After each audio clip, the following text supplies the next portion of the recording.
आपने कई खिलाड़ियों को जीरो से हीरो बनते तो देखा होगा, लेकिन कुछ ऐसे भी खिलाड़ी थे जिनकी शुरुआत तो हीरो की तरह हुई बट फिर उनका एंड जीरो की तरह हुआ। और आज की वीडियो में हम उन्हीं प्लेयर्स के डाउनफॉल के बारे में जानेंगे। So let's start the video with number 10। अभी कुछ टाइम से इंटरनेट पर आपको इस आदमी की काफी ज्यादा हेडलाइंस दिख रही होंगी, और अगर आप सोच रहे हो कि ये बूढ़ा आदमी कोई आम इंसान था तो शायद अभी आप इनके बारे में जानते नहीं होंगे। वेल, इनका नाम है विनोद कांबली, जो कि 90s में इंडियन क्रिकेट टीम के एक स्टार प्लेयर थे। और साथ ही कांबली सचिन तेंदुलकर के बचपन के दोस्त भी थे। कांबली और सचिन दोनों ने एक साथ क्रिकेट खेलना शुरू करा था और इन दोनों का कोच भी एक ही था। कांबली ने 1991 में अपना इंटरनेशनल डेब्यू करा था, और भाई क्या ही धमाकेदार डेब्यू हुआ था, क्योंकि कांबली इंडिया के फास्टेस्ट 1000 टेस्ट रन पूरे करने वाले प्लेयर थे, जो कि आज तक नंबर 1 पर बने हुए हैं। कांबली ने सिर्फ 14 टेस्ट इनिंग्स में अपने 1000 रन पूरे कर लिए थे, जिसमें 2 लगातार डबल 100 और 2 लगातार 100 शामिल थे। एंड टिल नाउ इंडिया में इनकी एवरेज सचिन तेंदुलकर, राहुल द्रविड़ और विराट कोहली से भी ज्यादा है। लेकिन सवाल आता है कि जब उनके कैरियर की एक ड्रीम स्टार्ट हुई थी, फिर उनका कैरियर सिर्फ 17 टेस्ट मैचेस के बाद क्यों खत्म हो गया, और उनकी हालत ऐसी क्यों बन गई जहां वो सिर्फ 52 साल की उम्र में भी सही से चल तक नहीं पा रहे हैं। Well, according to the sources, Kambli के डाउनफॉल का जो मेन रीजन था वो था उनका एटीट्यूड और इनडिसिप्लिन। काफी लोग ये कहते हैं कि जैसे ही कांबली को अर्ली सक्सेस मिली तो वो उस सक्सेस की चकाचौंध में भटक गए थे। उनका अपने साथी खिलाड़ियों और स्टाफ के साथ बिहेवियर बदल गया था, जो कि टीम में किसी को भी पसंद नहीं आ रहा था। एंड कांबली एक शो ऑफ वाली जिंदगी जीने लगे थे, जिसमें पार्टीज करना, अल्कोहल, लड़कियां एंड मैनी अदर थिंग शामिल थी। अब उनकी पर्सनल लाइफ में आई इस बदलाव का असर उनके प्रोफेशनल कैरियर पर दिखाई देने लगा था, क्योंकि एक ताबड़तोड़ शुरुआत के बाद कांबली लगातार फ्लॉप होते जा रहे थे, जिसकी वजह से उन्हें टीम से ड्रॉप कर दिया जाता है, और फिर दोबारा टीम में कमबैक करना उनके लिए काफी मुश्किल हो रहा था। और जिस विनोद कांबली को एक टाइम पर सचिन से बेटर स्ट्रोक प्लेयर बताया जाता था, वो धीरे धीरे क्रिकेट फील्ड से गायब होता चला गया। और आज भी इनकी जो सिचुएशन है उसकी वजह उनकी अल्कोहल एडिक्शन है।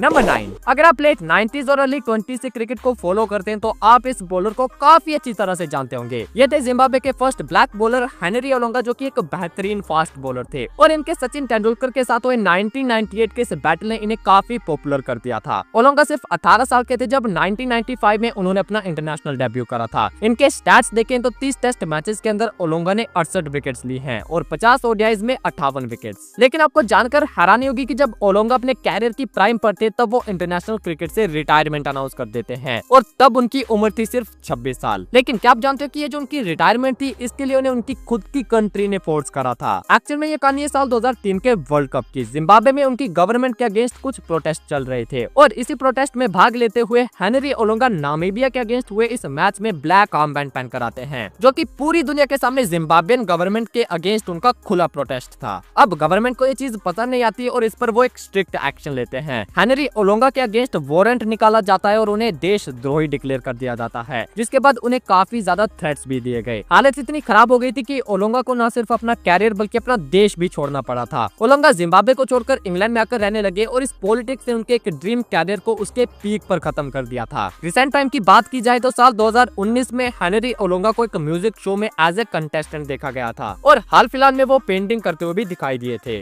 Number 8। First Indian to score a century in IPL, जिसने सिर्फ 19 साल की एज में ये कारनामा कर दिया था, और इस प्लेयर का नाम है मनीष पांडे। साल 2008 में इंडिया की अंडर 19 टीम ने वर्ल्ड कप जीता था, जिसके कैप्टन थे विराट कोहली। और क्या आप जानते हो कि मनीष पांडे भी उसी टीम के मेंबर थे। अब विराट कोहली तो आज क्या है वो तो आप सभी जानते होंगे, लेकिन मनीष पांडे की क्लास उस टाइम पर विराट कोहली से भी बेहतर मानी जाती थी, और ये दिखा भी जब 2009 के आईपीएल में आरसीबी की तरफ से ओपन करते हुए 19 साल के मनीष पांडे ने डेक्कन चार्जर्स के अगेंस्ट 73 गेंदों में 114 रन जड़ दिए थे, और बड़े स्टार प्लेयर्स होते हुए भी वो आईपीएल में सेंचुरी मारने वाले फर्स्ट इंडियन बने थे। लेकिन फिर वही सवाल आता है कि जो मनीष पांडे के बैचमेट थे लाइक विराट कोहली और रविंद्र जडेजा, आज वो जिस लेवल पर है मनीष पांडे वहां तक क्यों नहीं पहुंच पाए। वेल, तो उसका मेन रीजन जो सामने आता है वो है मनीष पांडे को बैकिंग न मिलना, क्योंकि भाई स्टार्टिंग से ही Manish Pandey first class level पर खूब रन्स बना रहे थे, लेकिन फिर भी उनके टैलेंट को वेस्ट किया जा रहा था, क्योंकि उन्हें जब पहली बार इंटरनेशनल टीम में शामिल किया गया तो वो साल था 2015, एंड वो भी जिम्बाब्वे के अगेंस्ट, और तब उनकी उम्र भी 26 साल हो चुकी थी। लेकिन फिर उनके डेब्यू के बाद भी वही सिलसिला जारी रहा। मनीष पांडे परफॉर्म तो कर रहे थे, लेकिन टीम में उनके लिए जगह नहीं बन पा रही थी, यानी कि वो एक मजबूरी वाले प्लेयर बन गए थे। अगर कोई प्लेयर अवेलेबल नहीं होगा तो उसकी जगह मनीष पांडे को खिला लिया जाएगा, लेकिन टीम में उनकी अपनी कोई परमानेंट जगह नहीं बन पा रही थी। हालांकि 24 इनिंग में 34 की एवरेज से मनीष पांडे ने 566 रन मारे थे, जिसमें एक नाबाद शतक भी शामिल था। लेकिन उनके कैरियर का जो पीक पॉइंट था वो तो उन्हें मौका ना मिलने की वजह से वेस्ट हो गया था, और फिर जब उन्हें कभी कभार मौका मिलता भी था तो उसमें मनीष पांडे का कॉन्फिडेंस भी नजर नहीं आता था, क्योंकि शायद वो भी जान मान गए थे कि वो भले ही कैसा भी परफॉर्म क्यों ना करे, इस टीम में उनके लिए कभी कोई परमानेंट स्पोर्ट नहीं मिलने वाला है।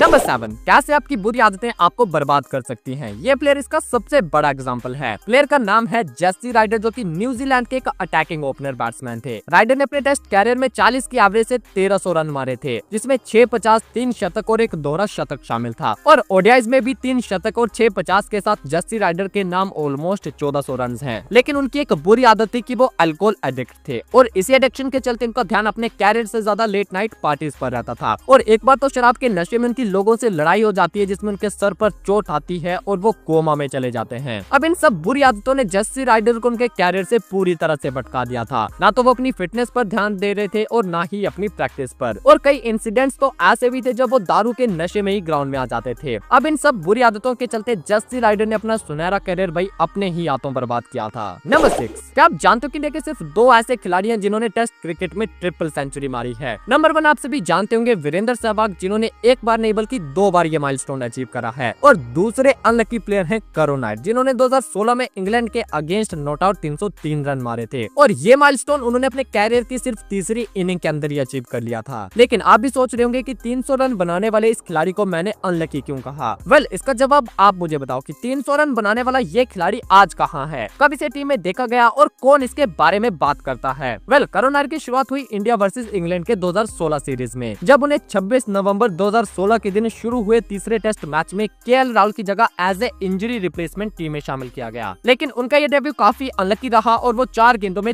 4 रन बनाकर रन आउट हो गए। इसके बाद इस मैच की दूसरी पारी में उनकी बैटिंग नहीं आती, क्योंकि इंडिया सिर्फ 2 विकेट खोकर इस मैच को जीत जाती है। अब अगले मैच में केएल राहुल वापस आ जाते हैं, लेकिन अजिंक्य रहाणे को इंजरी के चलते बाहर जाना पड़ता है। इसीलिए अगले मैच में भी करुण नायर को टीम में रखा जाता है। इस मैच में भी करुण नायर को सिर्फ एक इनिंग में बैटिंग आती है, जिसमें वो 18 गेंदों में सिर्फ 13 रन बना पाते हैं। अब अजिंक्य रहाणे अगले मैच के लिए भी फिट नहीं होते, इसलिए करुण नायर इस सीरीज के आखिरी मैच में भी होते हैं। अगेन इस मैच में भी इंडिया एक ही बार बैटिंग करती है, क्योंकि करुण नायर ने इंडिया को एक पारी के अंदर ही मैच विनिंग पोजीशन में ला दिया था। ये करुण नायर के कैरियर की तीसरी इनिंग थी और इस इनिंग में करुण नायर ने नॉट आउट 303 रन बना दिए थे। और वीरेंद्र सहवाग के बाद 300 रन बनाने वाले वो दूसरे इंडियन खिलाड़ी बन गए थे। करुण नायर के 300 के साथ इंडिया जीत गई और 5 टेस्ट मैचेस की ये सीरीज भी खत्म हो गई। अब इसके बाद फरवरी 2017 में बांग्लादेश एक टेस्ट मैच खेलने के लिए इंडिया आई थी। और भाई आप विश्वास नहीं करोगे, 300 बनाने के बाद करुण नायर को इस मैच से ड्रॉप कर दिया जाता है, क्योंकि वो एज ए इंजरी रिप्लेसमेंट खेल रहे थे। और अजिंक्य रहाणे जब फिट हो गए तो करुण नायर को 300 बनाने के बाद अगले मैच के लिए बाहर बैठना पड़ा। अब भाई आप खुद सोचो, जो खिलाड़ी 300 रन बनाकर आया हो, अगर उसे अगले मैच में टीम में जगह न मिले तो उसका कॉन्फिडेंस किस तरह से गिरेगा। एंड यही कुछ करुण नायर के साथ भी हुआ। अब इस टेस्ट मैच के बाद शुरू होने वाली थी बॉर्डर गवास्कर ट्रॉफी, जिसके लिए ऑस्ट्रेलिया की टीम इंडिया आने वाली थी। अब इस सीरीज में भी करुण नायर को शामिल किया जाता है, लेकिन सीरीज के पहले मैच में फिर से उन्हें जगह नहीं मिलती। और जब पहले मैच के बाद उन्हें टीम में जगह मिली तो उनकी जो फॉर्म और कॉन्फिडेंस था वो टोटली डिसबैलेंस हो गया था। इस सीरीज में करुण को 4 बार बैटिंग करने का मौका मिला और वो हर बार फ्लॉप रहे। इन 4 इनिंग्स में उनके स्कोर थे 26, 0, 23 और 5। एंड इन्हीं 4 इनिंग्स के बेस पर करुण नायर की जो ट्रिपल सेंचुरी थी उसे भुला दिया गया। और इस सीरीज का जो लास्ट मैच था वही करुण नायर के कैरियर का भी लास्ट टेस्ट मैच बन गया था। नंबर 5, 2 ऐसे टैलेंटेड गेंदबाज जिन्होंने एक साथ मिलकर बड़े से बड़े बैटिंग ऑर्डर को धराशायी कर दिया था, लेकिन उनकी एक गलती जिसकी वजह से उनका सब कुछ छिन गया। मैं बात कर रहा हूँ पाकिस्तान के मोहम्मद आसिफ और मोहम्मद आमिर की, 2 जबरदस्त फास्ट बॉलर जिन्होंने बल्लेबाजों के नाक में दम करके रखा था। बात है 2010 की, मोहम्मद आसिफ अपने कैरियर की पीक पर थे और 18 साल के मोहम्मद आमिर ने क्रिकेट में आते ही कहर मचा दिया था। लेकिन ये दोनों अपने टैलेंट को छोड़कर शॉर्टकट से पैसा कमाने के चक्कर में स्पॉट फिक्सिंग कर बैठते हैं। बात है 2010 लॉर्ड्स में हुए पाकिस्तान और इंग्लैंड के टेस्ट मैच की। ये दोनों बॉलर्स बार बार नो बॉल्स डाल रहे थे, और भाई नो बॉल भी कैसी वो आप इस फोटो में देखो। और जब इतनी बड़ी नो बॉल हुई तो लोगों के मन में एक डाउट आ गया। एंड फिर इन्वेस्टिगेशन के बाद पता चला कि एक्चुअल में ये sorry no ball spot fixing के चलते डाली गई थी। और जब स्पॉट फिक्सिंग का ये मामला सामने आया तो इन दोनों गेंदबाजों को क्रिकेट से बैन कर दिया गया। आसिफ को 7 साल का बैन और आमिर को 5 साल का बैन। और इन दोनों के कैरियर का जो गोल्डन पीक आने वाला था वो इस बैन के चलते क्रिकेट फील्ड से बाहर बीत गया। आसिफ तो इस बैन के बाद कमबैक नहीं कर पाए, लेकिन आमिर को बैन खत्म होने के बाद एक बार फिर से कमबैक का मौका मिला। लेकिन उनकी बॉलिंग में जो आग बैन होने से पहले दिखाई देती थी अब वो खत्म हो चुकी थी, इसलिए आमिर ने भी खुद ही इंटरनेशनल क्रिकेट से रिटायरमेंट ले ली। नंबर 4, एक और ऐसा फास्ट बॉलिंग टैलेंट जिसने स्पॉट फिक्सिंग में फंसकर अपना कैरियर डिस्ट्रॉय कर लिया था। ये प्लेयर अपने कैरियर में T20 वर्ल्ड कप और ODI वर्ल्ड कप का विनर रह चुका है, लेकिन उसकी एक गलती और उसे क्रिकेट से लिए लाइफ टाइम बैन कर दिया गया। मैं बात कर रहा हूँ इंडिया के one of the aggressive fast bowler S Sreesanth की, जो कि अपनी लीथल पेस और एग्रेशन के लिए जाने जाते थे। 2007 टी20 वर्ल्ड कप के फाइनल का ये मोमेंट तो आपको याद ही होगा, जब श्रीशांत ने मिसबाह-उल हक का ये मैच विनिंग कैच पकड़ा था। और इसके बाद इंडियन टीम ने जो 2011 का वर्ल्ड कप जीता था, श्रीशांत उस टीम का भी हिस्सा थे। बट फिर आता है साल 2013, जब आईपीएल से एक न्यूज आती है, और ये न्यूज थी आईपीएल में चल रही स्पोर्ट फिक्सिंग की, जिसमें राजस्थान की तरफ से खेलते हुए श्रीशांत का नाम भी सामने आया था। और जब बीसीसीआई को पता चला कि उनका एक नेशनल खिलाड़ी ये सब करता पकड़ा गया, तो बीसीसीआई ने एक स्ट्रिक्ट एक्शन लेते हुए श्रीशांत पर लाइफ टाइम बैन लगा दिया और उनका कैरियर एक झटके में खत्म हो गया। नंबर 3, पहले आप इस खिलाड़ी की अचीवमेंट सुनो। ये खिलाड़ी टी20 इंटरनेशनल में सेंचुरी मारने वाला फर्स्ट इंडियन था, और यही खिलाड़ी इंडिया के लिए तीनों फॉर्मेट्स में सेंचुरी मारने वाला भी पहला प्लेयर था। ये खिलाड़ी आईपीएल में 2000, 3000 और 5000 रन पूरे करने वाला भी पहला प्लेयर था। इसके साथ इस प्लेयर ने इंडिया के लिए 226 ओडीआईज में 5600 से भी ज्यादा रन बनाए हैं, और आईपीएल में भी 205 मैचेस खेलकर 5500 से ज्यादा रन हैं। इसके अलावा ये एक माइंड ब्लोइंग फील्डर था और जरूरत पड़ने पर बॉलिंग भी करता था। अब तक तो आप इस प्लेयर के बारे में जान गए होंगे। यस, मैं बात कर रहा हूँ सुरेश रैना की। जब तक M S Dhoni Indian team के कैप्टन थे, तब तक सुरेश रैना हर एक मैच में अवेलेबल हुआ करते थे, और रैना ऐसे प्लेयर थे जो कि फर्स्ट बॉल से अटैकिंग शॉट्स खेल सकते थे। लेकिन इस लेजेंडरी प्लेयर के कैरियर का जो एंड था, वो काफी लोगों को पेनफुल लगा था। साल 2019 की बात है, वर्ल्ड कप से पहले रैना बीमार पड़ गए थे, और फिर जब उनका फिटनेस टेस्ट हुआ तो वो उसमें फेल हो जाते हैं, जिसकी वजह से 2019 का जो वर्ल्ड कप था उसमें रैना के लिए जगह नहीं बन पाती। इसके बाद जो 2020 का आईपीएल हुआ था, उसमें भी कोविड के चलते रैना ने अपना नाम वापस ले लिया था। और फिर 15 अगस्त 2020 को एक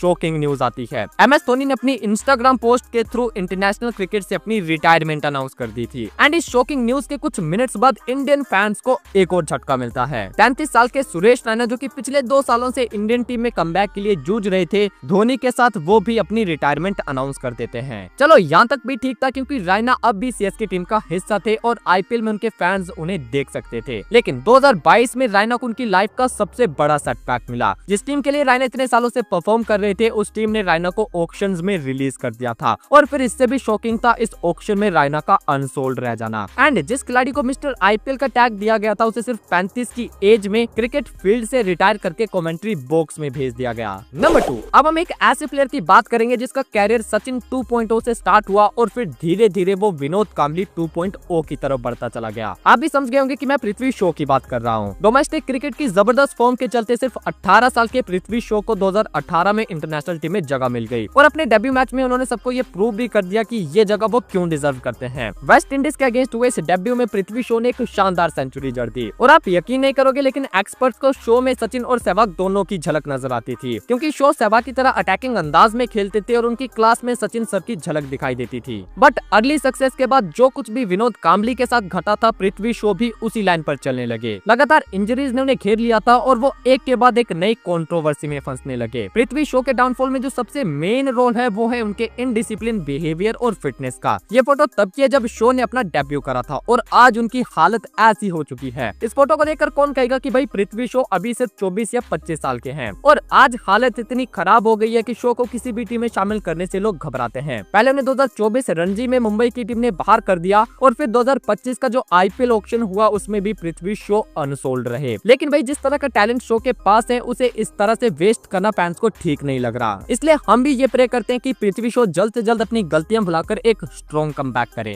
नंबर 1, आपको 2024 का आईपीएल तो याद होगा। इस आईपीएल में सबसे बड़ा चर्चा का विषय था हार्दिक पांड्या का कैरियर। पहले तो उन्हें जीटी से मुंबई में लाया गया, और फिर रोहित को हटाकर मुंबई का कैप्टन भी बना दिया गया। लेकिन फैंस को ये जरा भी पसंद नहीं आया, और हर जगह हार्दिक पांड्या को बस हेट मिलने लगी। और जब उन पर ये सब कुछ बीत रहा था, उस टाइम उनकी वाइफ भी उन्हें छोड़कर चली गई। लेकिन भाई ये बंदा टूटा नहीं, चुपचाप सब कुछ सहता रहा, और फिर अपने कमबैक से ऐसा जवाब दिया जिसके बाद उनका एक एक हेटर उनका फैन बन गया। अब डाउनफॉल तो बहुत देख लिए, इसलिए अब बारी है क्रिकेट हिस्ट्री के one of the greatest comebacks की, और ये सब आप इस वीडियो में देख सकते हो। और कमेंट्स में ये जरूर बताना कि आपको सबसे बुरा किस खिलाड़ी के लिए लगता है।